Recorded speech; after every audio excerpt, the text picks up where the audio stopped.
Welcome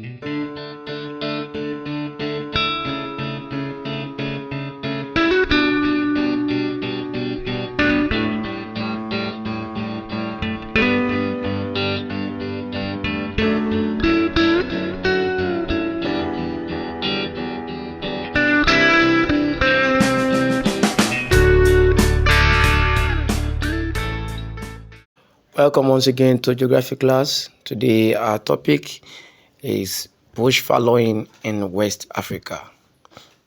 And today we are going to be looking at the following lesson outline, which includes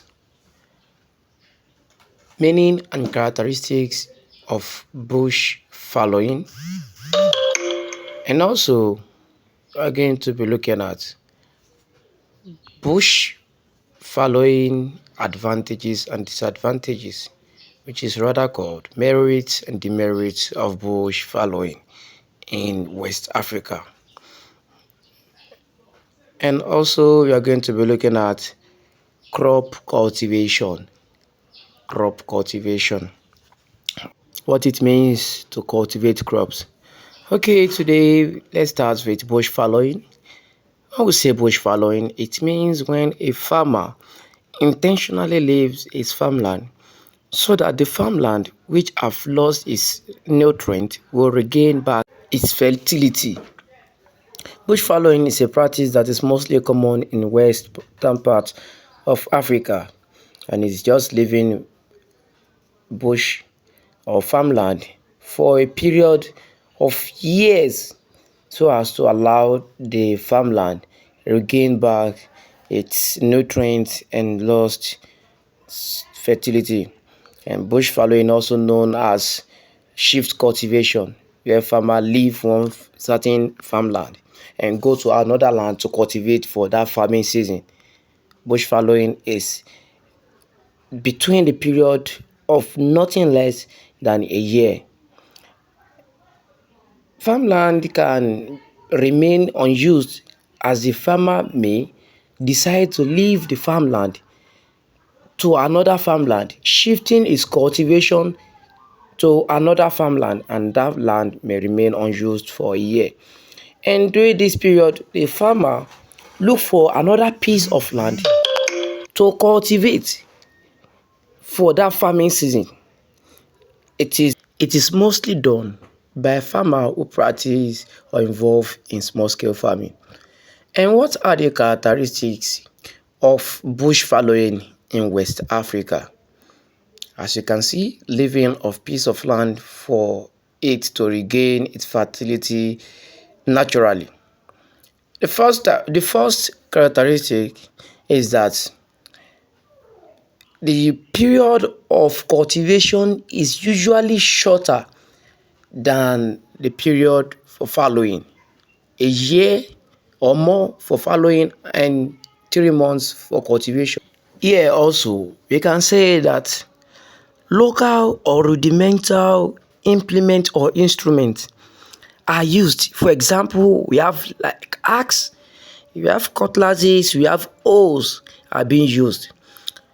Also, one of the characteristics is that the farmer who involved in bush fallowing depends on their family for labor, their friends inclusive in cultivation of the small piece of land that they have. Also, in this bush fallowing method of farming, we can see that the season of farming is dependent on the rainfall distribution and amount in a year.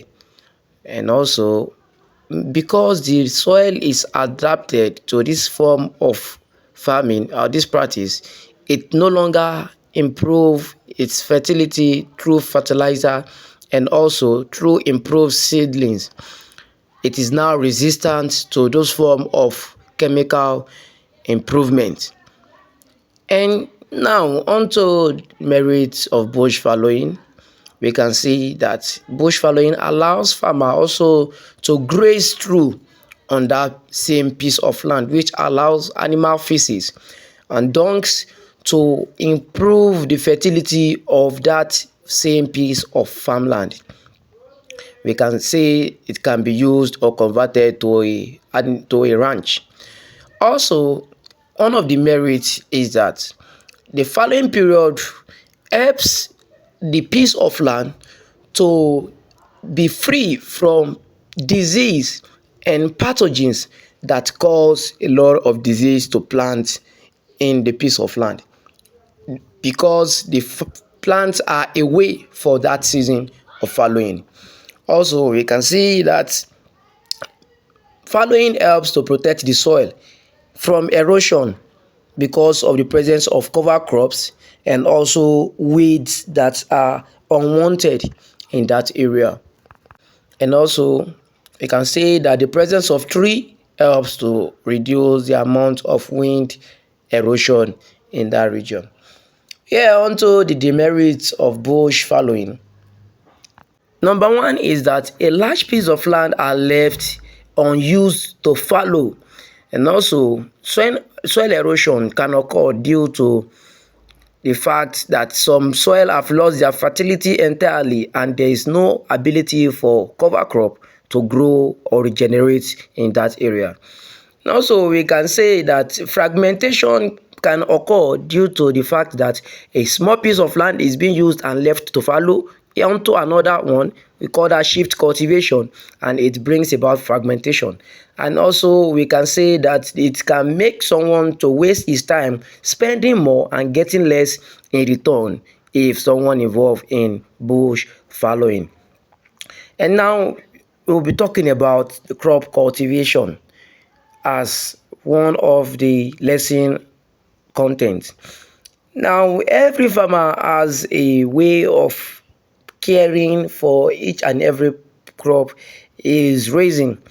We can say cultivation is the act of caring for plants throughout their growth cycle. And we can see cultivation as a unique practice of a farmer to the crop cultivated. Here we can have so many crops cultivated, which can include cassava, millet, cocoyam, maize, yam, plantain, and so many other forms of crops that can be cultivated, which also include cowpea. And crops are cultivated for unique and specific purposes only known to the farmer. Alright, till our next class. Thank you for now.